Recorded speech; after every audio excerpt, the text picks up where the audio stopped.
Hello, everyone. Welcome to the Racing House. My name is Sakki, and today we're joined by Marium from Fast Cars and Diamonds. How are you? Hi, I'm good, thanks. How are you? Brilliant. I'm good. I'm good. Survived Good. Monday. Ready to have a good chat about Formula One after a little bit of a break. Today we're just Yeah. going to be talking about a few topics. Do drivers in the sport, the older drivers, are they blocking the younger ones from coming through from the kind of feeder series like F2?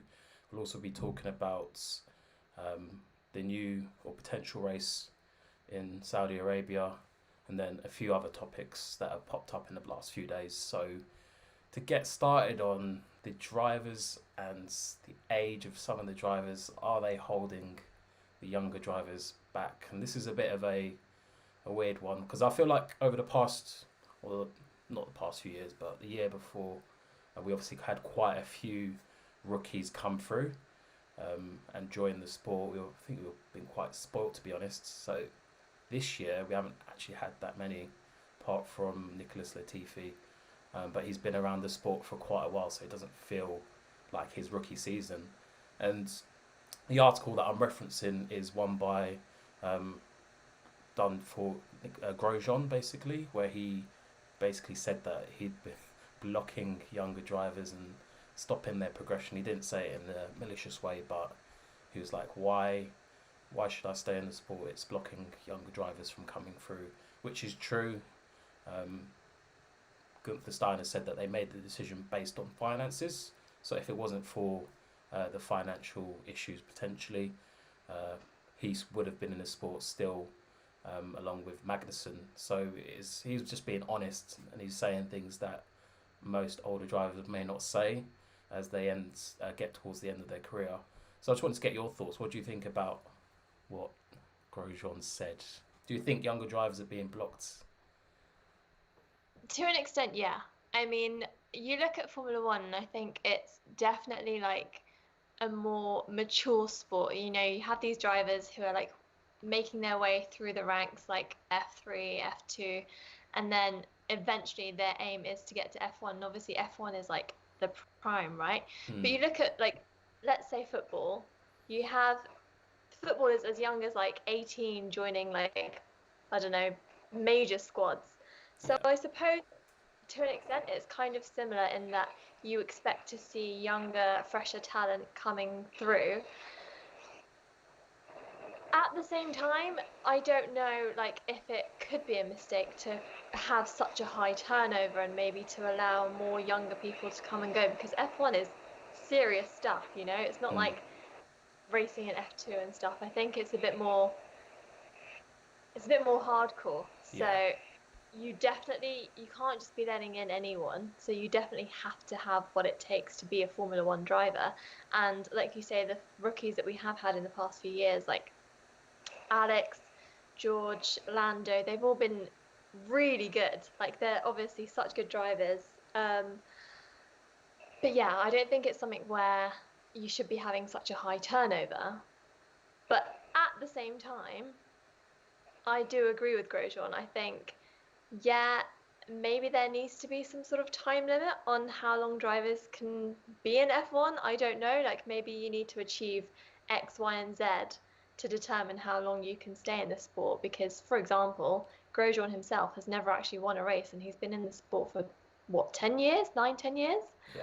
Uh, Whereas you've got Hamilton, who's been in the sport for probably just as long, a little bit longer, I think, and he's achieved what he's achieved. So you've got drivers on different levels, but I don't know. This is also my issue with Alonso coming back, to be honest. Yes. I'm I'm not the biggest fan of his return to F1 because I'm like, you've had your time. You've literally done what you needed to do. Why are you coming back? You could literally be allowing space for someone else who actually has a long career ahead of them in F1, and you're taking that space. So I don't know. Yeah, and to be honest, I completely forgot that Alonso's coming back next year. Yeah. Like when I was doing the thumbnail, I just whacked Kimi Raikkonen on there because he's the one that you probably think about the most because he's in his forties. Is he in his Yeah. forties? Yeah, Yeah. early forties, and What? yeah, I think it's Yeah. 41.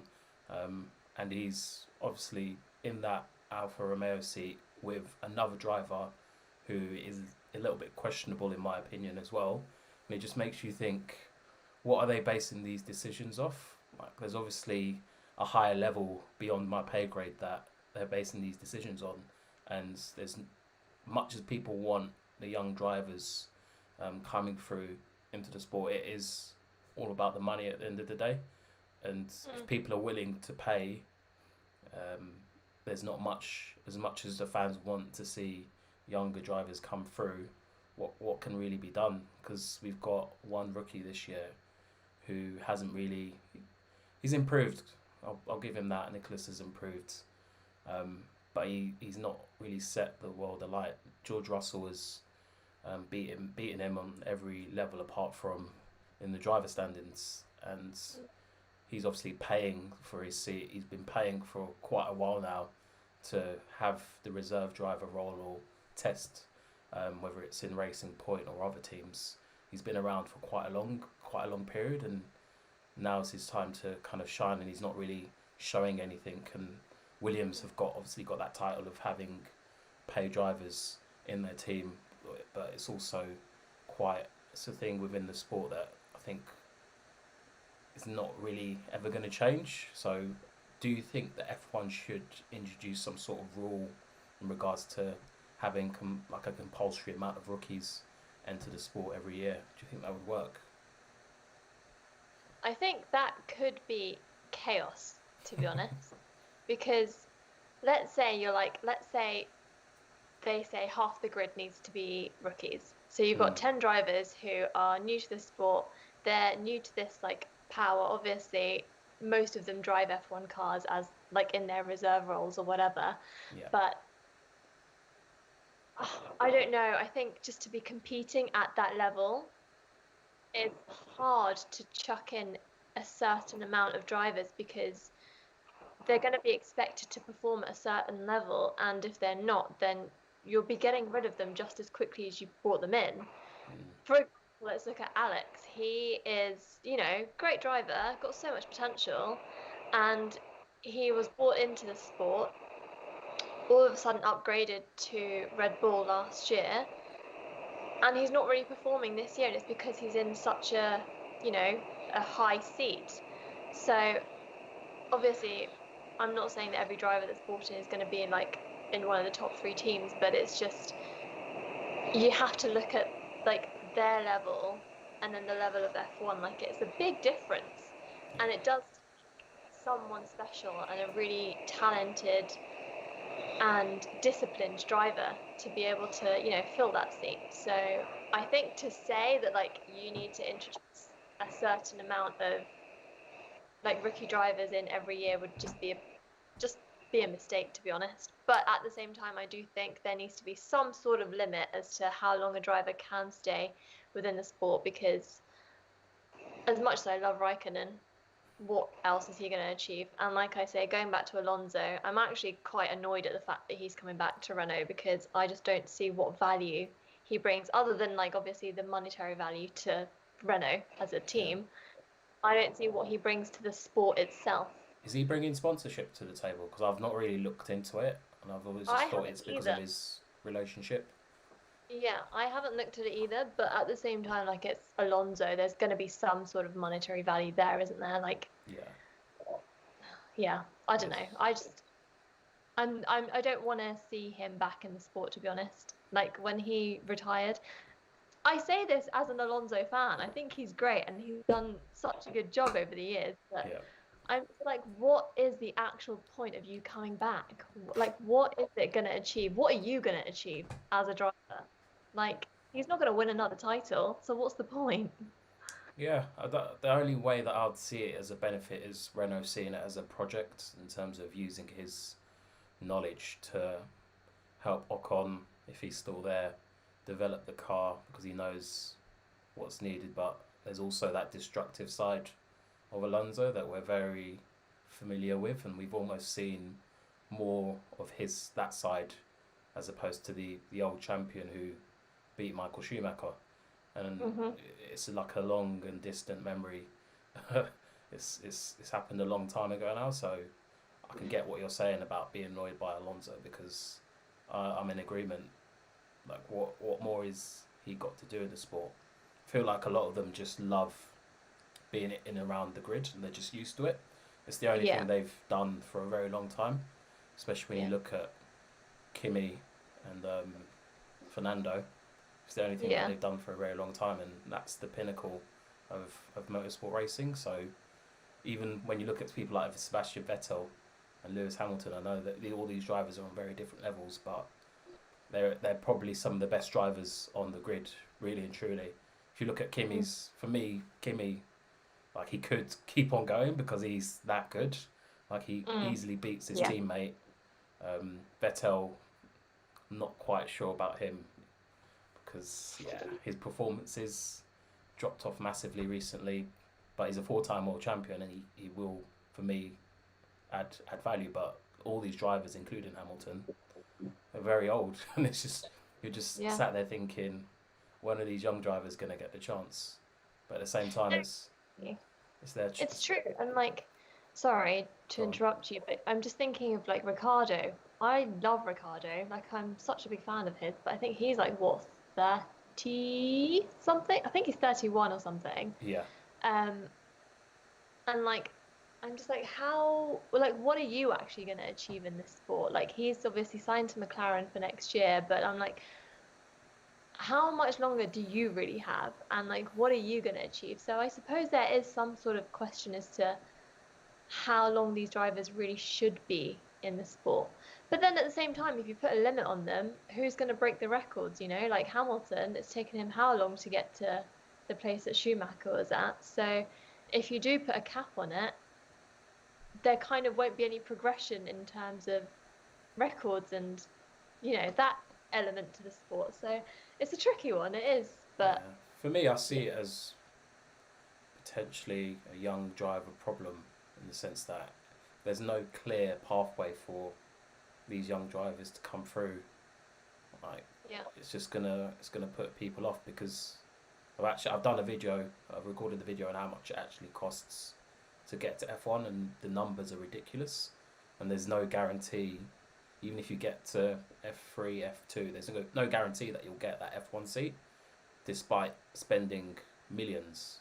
It's ridiculous.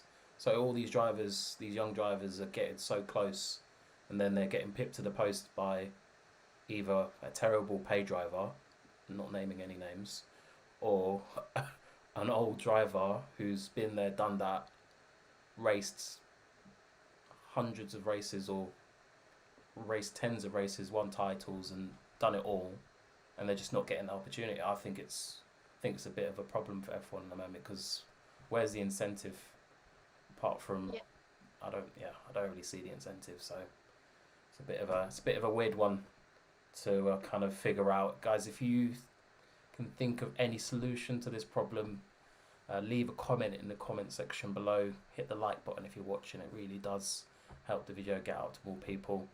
We're going to move on to the next topic of racing limits, or track limits, should I say. So there was an article which quotes Kvyat, who basically says that the enforcement of track limits at the moment are ruining racing for him.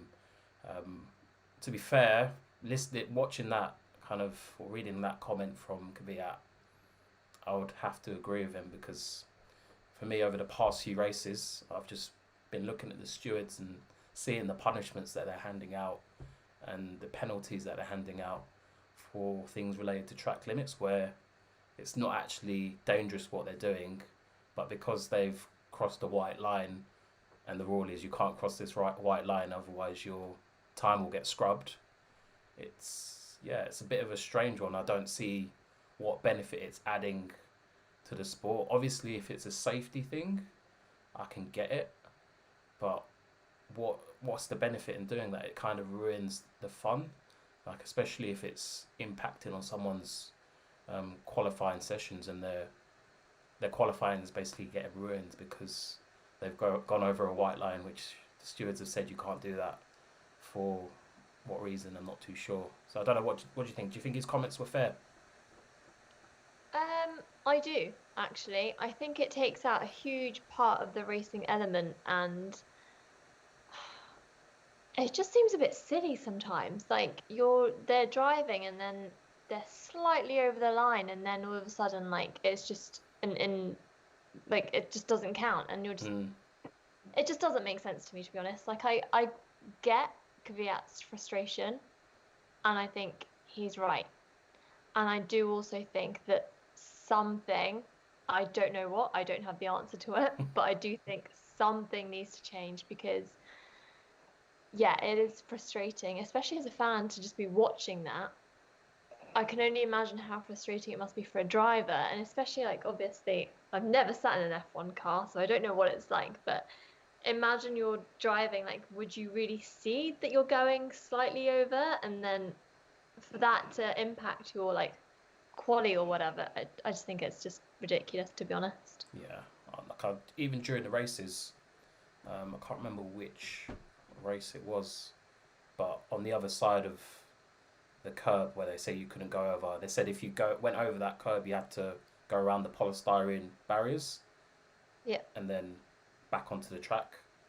But at the edge of the track is a concrete wall. I think Carlos Sainz kind of misjudged it and went straight into the wall. For me, what they're telling people to do there is more dangerous than just entering the track, even though you go over the curb. Like, it makes no sense for me. Like, potentially crashing your car, which Carlos Sainz did do because he misjudged it, and like having those kind of rules for me just ruins the racing experience. Because if you're seeing, for example, Grosjean's the classic example because he just kept on exceeding track limits. He does it Mm. quite regularly during the races. Like they say, don't go past this point. He does it. He gets penalised for it or a warning, and you're just thinking, what is this actually adding to the race? What are you policing? Because it's not affecting anybody. And I think Albon mentioned a good point. He said the cars are built in such a way that it's extremely safe. It's not what it was like in the past, where these track limit rules probably originated from, where they were doing it for people's safety. And like, if you didn't listen, there would be greater consequences for not sticking to the track limits. So with what he said, I can kind of agree with him because the safety element is not really there at the moment. Yeah, I agree. I don't really think I have anything else to add, to be honest. I think it's ridiculous, Yeah, and I completely understand his frustration. And yeah, they need to reassess the situation, I think, because it is just such a waste of like just a lap, yeah, essentially. Because you're like, really, what have I actually done wrong? I went slightly over the curb, and now you're like saying that my lap time's deleted or whatever. Like, it's just stupid. yeah. I would agree. We've got YK Pecky, who says it's the Russian Grand Prix. Thank you for saving me on that information. Next up, we've got the Saudi Arabia race My favorite potentially, topic. yeah, potentially being announced. It's not been confirmed from what I understand, but it's it's been lined up as a potential race for next year. Or has it been confirmed? I thought it had been confirmed. Well, maybe it has. I I don't know. I thought it had been, but yeah. But either way, let us know in the comments. Has it been confirmed? What do you think of this being announced? Because it's a bit surreal. Like, there's a lot of people on social media kind of kicking up a fuss about it. I've seen a lot of memes relating to the We Racers one, but then I just have to pause for a second and think to myself, why are people not kind of raising these topics and throwing this shade for other races? Because there's a number I of races on the calendar which the leadership in those countries could be brought into question naturally, because I hear it mentioned in the news, this country does that, that country does this. We all know that F1 is going to go racing regardless. They want to. It's money making it's a money making organisation. They're going to go to countries who offer the most money as long as the facilities are there and goods. But it strikes me as being a little bit having a little bit of a short memory in terms of issues in other countries. I don't. What do you think about it? That is exactly what I think. I think it's just hypocritical. All these comments that I've seen online about people being like, oh, they shouldn't be going to this country's so oppressive of women and they have really bad human rights. I'm like, have you seen the other races on the calendar? Like, I just think I honestly think it's laughable because people are saying like, Saudi Arabia has like, people are saying that like it's like you shouldn't get political and blah blah blah. But at the end of the day, sport is very political. Regardless of which sport it is, it's political. So I think it's just so hypocritical for people to sit there and be like, you can't be racing in this country, blah blah blah. Yeah. When, sorry, have you seen what's going on in China? Have you seen who's leading America? Like, what's going on in Abu Dhabi? Like, honestly, all of these countries run on like absurd like policies and like really bad human rights. And I just think if you're gonna judge one, then judge them all with the like same brush. Like, you can't be pointing one out just because it's got a little bit more bad media than the other ones. Like, it's ridiculous, and I genuinely find it funny. And I've seen so many people commenting online. I've really had to stop myself from getting involved in these little keyboard arguments because I'm like, you're just literally just chatting crap because your Why do you points are invalid. Why do you think they're chatting crap, in your own words?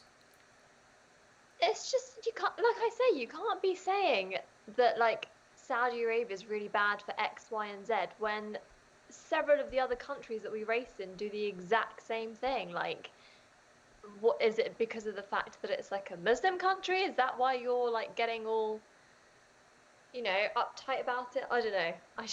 I just think it's funny. What do you think? Yeah, I do. I actually do. I do think it's a little bit of a strange one. Like, people not complain, but they mention that F1 doesn't go to certain parts of the world for X, Y, and Z reason. Why is there not a race in this part of the world? Why is there not a race in Africa? Let's do this. But when it does happen, people kind of take offence to it. Can kind of get where people are coming from because of the whole "We Race as One" slogan that they've got going, and it kind of does contradict that whole statement. Because they're saying on one hand, we race as one, we stand for this, this, and this. But on the other hand, they're saying we're going to accept this money. But it's the kind of the lack of vision in terms of looking at all the other races that have all these issues going on in the world. Where are the people shouting about stuff like Black Lives Matter? I know it's not country specific, but why is it suddenly important for this country and not others? That's the kind of questions that I have for people that have a kind of an extreme reaction, sort of discussing it. It's just like, let's make a lot of memes about it. So it's a bit of a weird one.